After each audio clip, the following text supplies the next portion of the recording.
안녕하세요. 여기는 꿈 다시 보기 채널입니다. 오늘은 젊은 여성이 갓 태어난 아기를 안고 있는 장면을 다뤄보도록 하겠습니다. 50대 직장인 여성의 꿈입니다. 꿈으로 들어가겠습니다. 젊은 여성이 갓 태어난 아기를 안고 있다. 여성은 피부가 뽀얗고 아기는 불그스름하다. 여성도 아이도 어떤 옷도 입고 있지 않다. 여성의 팔 안에 아이가 있고 아기와 여성은 모두 눈을 감고 있다. 여성은 왼쪽으로 머리가 기울어져 있고 아기의 머리와 맞닿아 있다. 꿈꾸니는 실제로 중학생 두 아이를 두고 있는 엄마라고 하였습니다. 저희의 상상에서 꿈을 펼쳐보겠습니다. 짧은 듯 강렬한 꿈입니다. 50대 여성의 꿈에 등장하는 젊은 엄마를 어떻게 해석할 것인지 고민의 중심을 거기에 두어야 할 것 같습니다. 꿈속 젊은 여성을 초보 엄마로 보고 싶습니다. 초보 엄마는 무수한 시행착오를 겪기 마련입니다. 때문에 초보 엄마가 하는 실수에 대해 깨어 있어야 한다고 강조하는 것도 같습니다. 꿈속 아기는 내 가능성이자 비전을 뜻합니다. 내 가능성은 세상에 나왔습니다. 그 구체적인 내용에 대해서는 꿈 이미지가 대단히 선명한 만큼 꿈꾸니가 알고 있을 것 같습니다. 그런데 꿈은 양육에 대한 전망을 젊은 초보 엄마에게 투사했습니다. 이는 어떻게 해석되어야 할까? 아기를 양육함에 있어서 가장 경계해야 할 것은 엄마의 투사임을 경고하고 있는 것입니다. 자신에 대한 이해가 부족한 엄마의 불안과 두려움, 억압된 욕망은 아이에게 그대로 투사되기 쉽습니다. 자신에 대한 이해가 부족하다는 것은 자신의 고유한 특질을 발견하지 못했다는 뜻이며 따라서 자기 힘으로 살아본 적도 없다는 뜻입니다. 아기는 그 자체로 빛나는 가능성이지만 부모의 한계까지 물려받아서 태어난다는 사실을 언제나 명심할 필요가 있습니다. 부모가 자신에 대한 이해가 부족한 상태에 있다면 아기는 성장하면서 부모의 한계를 그대로 답습하거나 더 악화된 모습으로 살아갈 수도 있음을 명심해야 한다는 뜻입니다. 하여 꿈속 초보 엄마의 은유된 바를 정리해 보면 내 욕구나 내가 가진 잠재력, 내가 발견한 나의 고유한 특질, 나의 재능, 내 가능성의 양육자로서 나는 어느 수준에 있는가라는 질문과 만나게 될 것입니다. 실제로는 두 아이를 길러낸 엄마이지만 내 재능과 가능성에 대해 나는 초보 엄마의 처지에 있다고 꿈이 강조하는 것 같습니다. 따라서 초보 엄마가 하는 실수를 줄이는데 최선을 다해야 한다고 다짐시키는 것입니다. 아기의 건강한 성장을 방해해서는 곤란하기 때문이죠. 엄마라는 것에 대해서 생각을 해보면 은연중에 계속 갖고 있는 제 생각이 아이를 낳아서 키우는 게 여자로서 손해보고 피해 입는 것 같다라는 그런 생각이 있는 거예요. 그래서 그것을 온전히 책임지고 내 것을 쏟아붓는 것에 대해서 되게 방어적인 생각을 갖고 있는 저를 봤거든요. 근데 저는 아이를 원했단 말이에요. 뭔가 내 인생에 대한 돌파구로서 아이를 생각했던 것 같아요. 그럼 나는 왜 아이를 원했을까 하면 이 가부장제에서 가장 피해를 덜 입으면서 뭔가 얻을 수 있는 것에 대한 그 방법으로 아이를 생각해냈다. 근데 그게 되게 순진했고 뭔가 내가 굉장히 그 큰 중요한 거를 놓쳤다. 모든 선택에는 어느 정도의 피해와 고통과 손실이 있는 게 당연한데 그것이 없는 선택이 있는 것처럼 내가 뭔가 굉장히 착각하고 있었다. 그러니까 그것이 없는 선택이라는 것이 아이는 아이였던 거예요.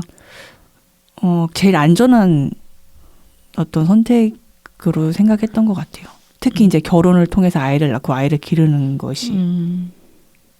저희 그 공주 컴플렉스를 또 한번 보게 됐는데 그 내가 원하는 성이라고 하는 것이 그 어떠한 피해도 없는 무언가가 존재하는 것처럼 그런 환상을 내가 갖고 있는 상태다.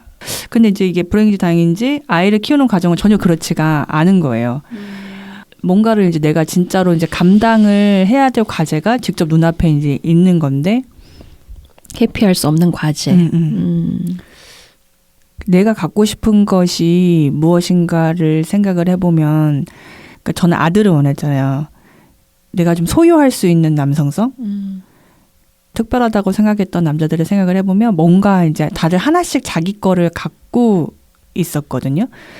근데 나는 나 스스로 그것을 갖기는 좀 힘들어했던 것 같고 잘 안 됐던 것 같고, 뭔가 아들을 상상을 하면 좀 세상 눈치 안 보고 막 내가 사랑을 쏟아붓고 온전히 내 것인 것 같은 그런 남성성의 무엇인가가 이제 떠오르거든요. 그러니까 나는 계속 끊임없이 나는 사랑받는 존재고 사랑받을 수 있는 존재고 그렇게 되고 싶고, 그렇지 못한 것을 막 숨기고 싶고, 그렇지 못한 상태에서 뭔가를 사랑하는 것도 되게 좀 초라한 것 같은 그런 거에 되게 시달렸는데, 아이면은 그런 거 다 신경 안 쓰고 뭔가 이렇게 내가 사랑을 쏟아 부어도 되는 존재, 그런 걸 되게 갖고 싶었던 것 같아요. 그래서 아까 그 아이가 부모의 한계를 타고난다는 게 이제 제가 요새 지금 맞닥뜨리는 이슈가 그거거든요.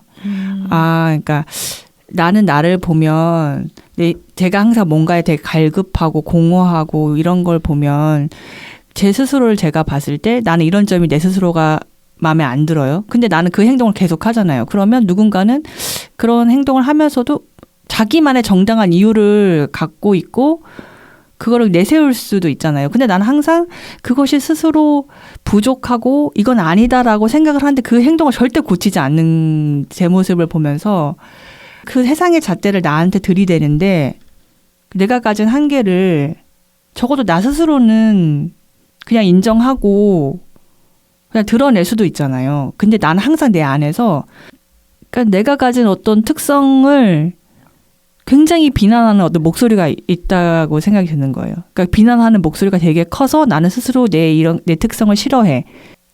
그래서 안 바뀌는 것 같은? 오히려 그 한계를 내가 좀 확 받아들여주면 오히려 좀 다른 관점, 다른 시도가 가능할 수 있을 것 같은데, 그거를 비난하는 목소리가 너무 센 거예요. 아이를 키우는 것도 그렇고 가능성을 이제 길러내는 것도 그렇고, 그것이 가진 한계를 어떻게 다루느냐, 그것을 어떻게 껴안느냐, 이게 더 중요하구나라는 게 저한테 새로운 지점이에요. 그러니까 가능성이라고 하면 항상 브라이트한 것만 생각을 했으니까 그게 더 중요하고 그게 모든 걸 결정한다고 생각을 했는데, 사실은 가능성을 길러내는 거에 가장 중요한 게 그 한계를 내가 어떻게 바라보느냐 이거구나. 내가 그거를 받아들이지 못하니까 세상에 절대 꺼내놓을 수 없구나. 왜냐면 당연히 한계가 있는데 한계가 있으면 그걸 감지하는 순간 숨겨버리니까. 꿈은 엄마와 아기의 머리가 맞닿아 있는 이미지를 띄웠습니다. 이 아름다운 이미지에 담긴 메시지를 고민하다 보면 나에게 전하는 강력한 경고를 담고 있음을 깨닫게 됩니다. 머리와 가슴으로 나눌 때 머리는 이성에, 가슴은 감성과 감정에 빗댑니다. 또 머리카락은 우리 안에서 자라나는 아이디어나 생각을 뜻합니다.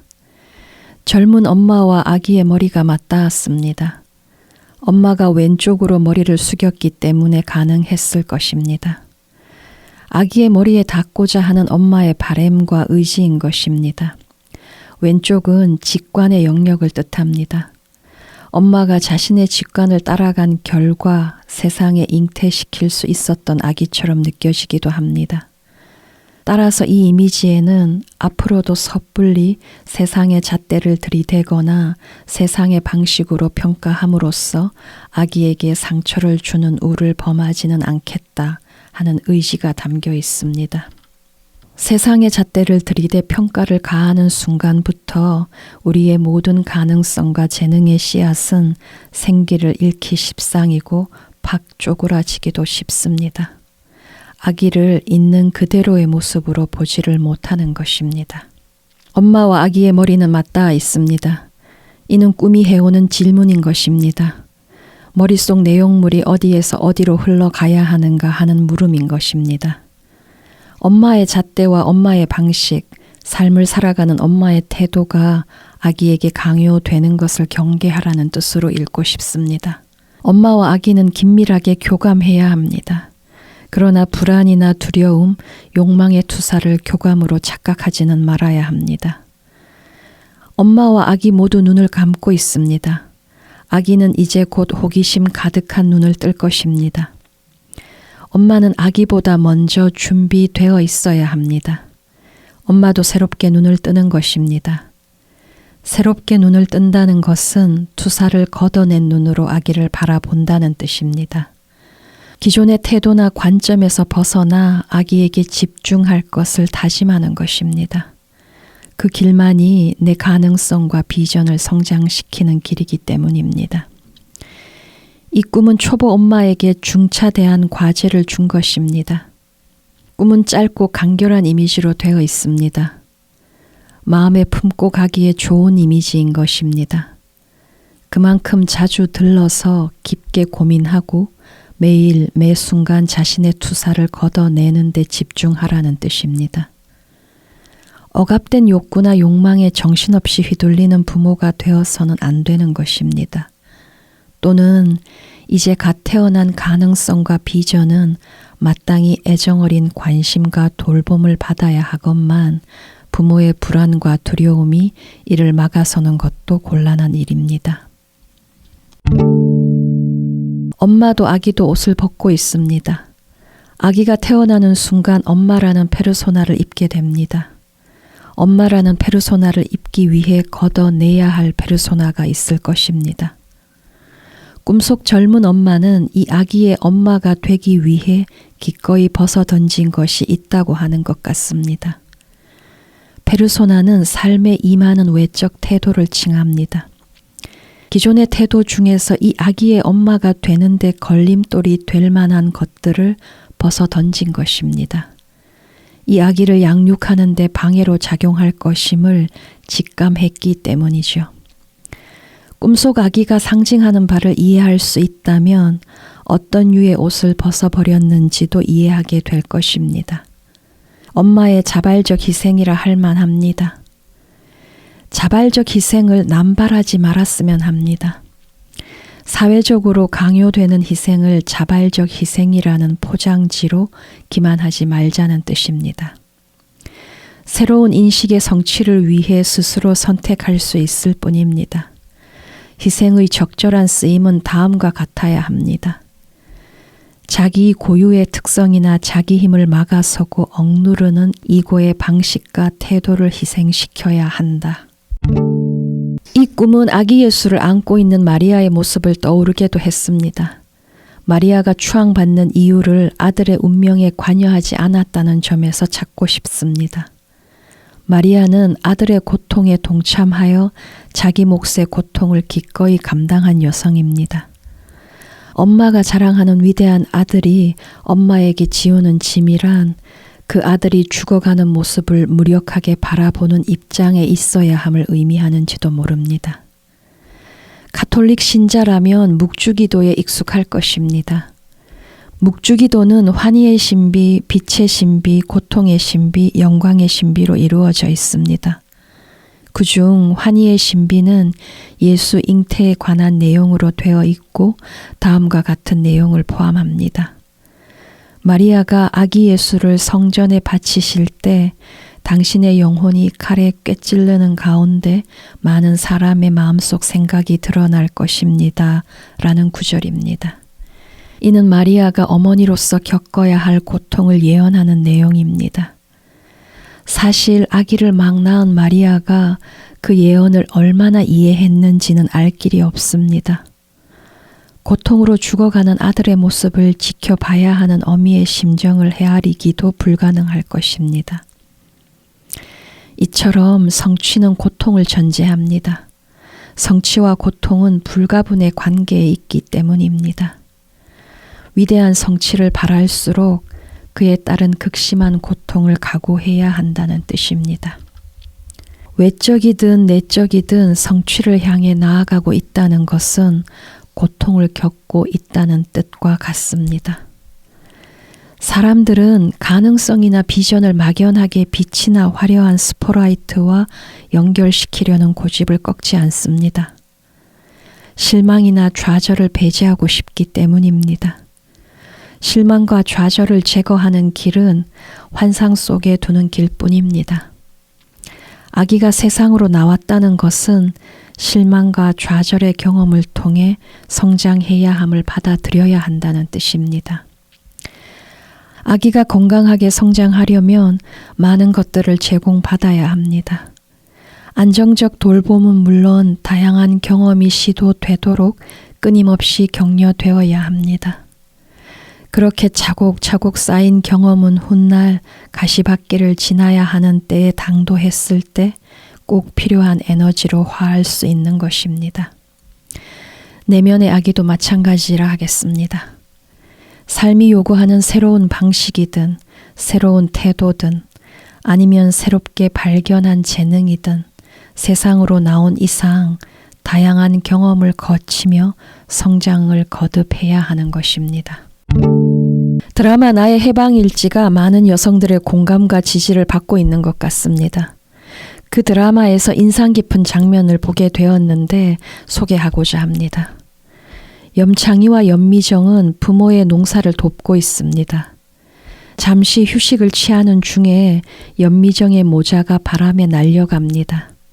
모자는 강을 사이에 둔 채 맞은편 길에 떨어집니다. 그때 구씨가 일어납니다. 그는 엄청난 멀리 뛰기 실력으로 넓은 강폭 위로 날아올랐고 맞은편 길에 착지합니다.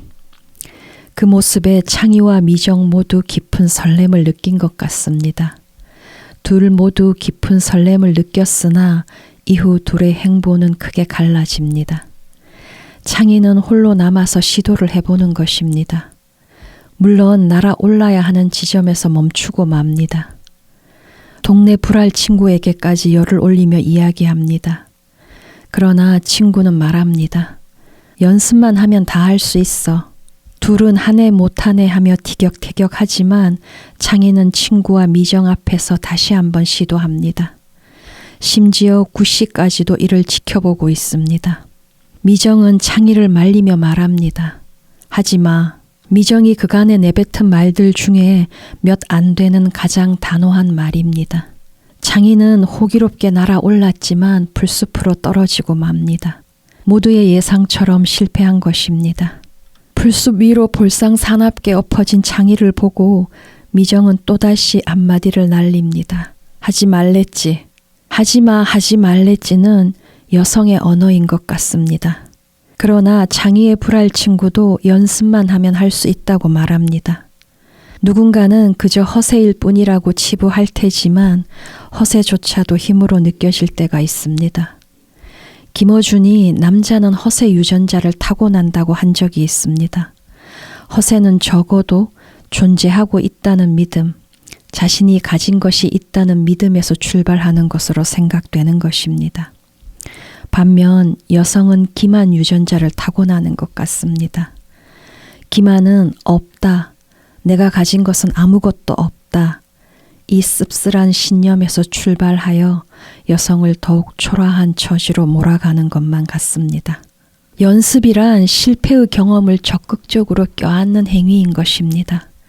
시행착오와 실패를 각오한다면 성취를 거머쥘 자격도 부여받게 됩니다. 창희는 실제 시도를 해봅니다.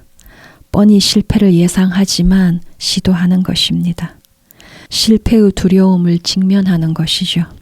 택도 없어 보이는 시도일 망정 모든 시도는 언제나 남자들이 담당하고 있는 것 같습니다. 반면 여자의 역할은 말리는 데 있는 것 같습니다. 하지마, 하지 말랬지. 그 장면에서 미정의 하지마, 하지 말랬지가 유독 공허하게 울리는 것처럼 들렸다면 이는 기분 탓만은 아닐 것입니다. 평소 미정의 모습과는 다르게 단호해서 그 모습이 생소하게 느껴질 정도였는데 나중에 생각해 보니 하지마, 하지 말랬지는 여성의 언어여서 그랬던 것 같습니다. 하지마, 하지 말랬지는 여성의 내면을 지배하는 가장 강력한 명령일지 모릅니다. 여성은 하지마, 하지 말랬지를 자신의 혀에 새기고 태어나는 것도 같습니다. 미정의 모습을 보면 자아가 미정의 귀에 대고 속삭이는 내용들의 어미는 거의 언제나 하지마, 하지 말랬지로 끝나는 것 같습니다. 그 말은 내면의 모든 빛을 일시에 꺼뜨립니다. 내면은 어둠에 휩싸이게 됩니다. 미정이 사랑으로는 안 된다고, 사랑으로는 부족하다고, 자신은 추앙을 원한다고 하는 이유는 자신의 내면에서 하지마, 하지 말랬지를 몰아내고 싶기 때문일 겁니다. 이 장면을 가져온 이유는 많은 여성의 고민이 거기에 있고 여성들이 겪는 무기력의 원인으로 여겨졌기 때문입니다. 자아가 거듭 되풀이하는 명령어 하지마, 하지 말랬지가 아기의 참모습을 왜곡시킬 수 있습니다. 가능성과 재능을 쪼그라뜨리거나 과도하게 부풀리는 것입니다. 어느 쪽도 성장을 저해하기는 마찬가지라 하겠습니다. 꿈속 아기를 건강하게 키우자면 하지마, 하지 말랬지 류의 말이 프린트된 옷들을 다시 입는 일은 없어야 할 것입니다. 자아는 혹시 말리고 만류하는 습성에 젖어 있는지 살펴야 할 것입니다. 무력증을 앓고 있는 이유는 하지마, 하지 말랬지가 프린트된 옷을 입어온 탓일지 모릅니다.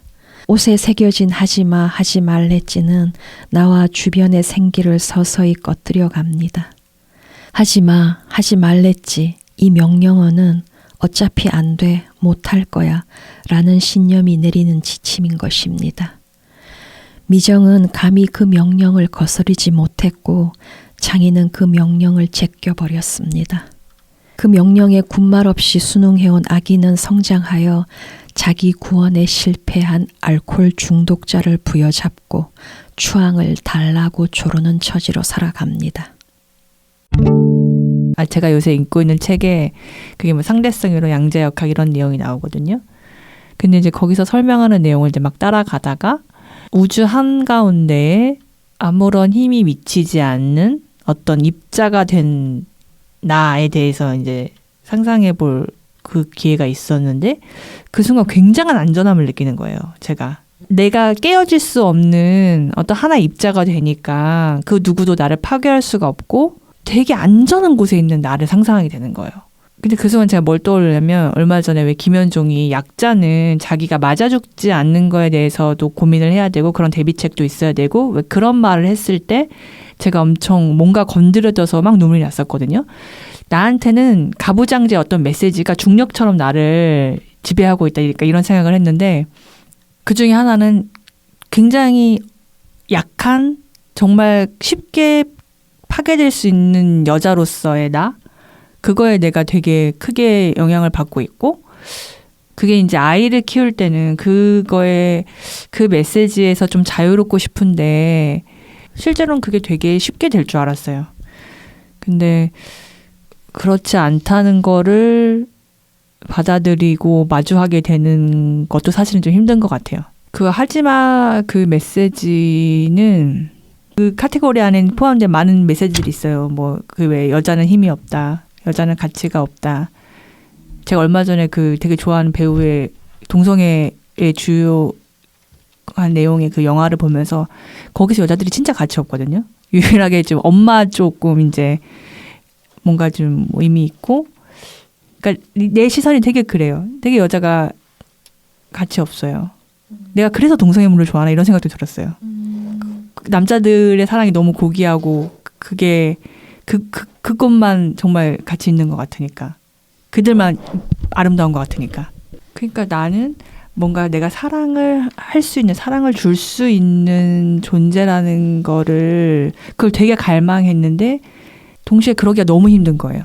그러니까 내가 누군가를 진짜 믿고 사랑한다. 나는 내 아들을 믿고 사랑하는 게 되게 잘 될 줄 알았는데 거기에서도 내가 갖고 있는 습이 끼어드니까 좀 당황스럽고 막막하고 좀 그런 게 있어요. 오늘 얘기는 여기서 마치고 다음 시간에 다른 꿈으로 찾아오겠습니다. 감사합니다.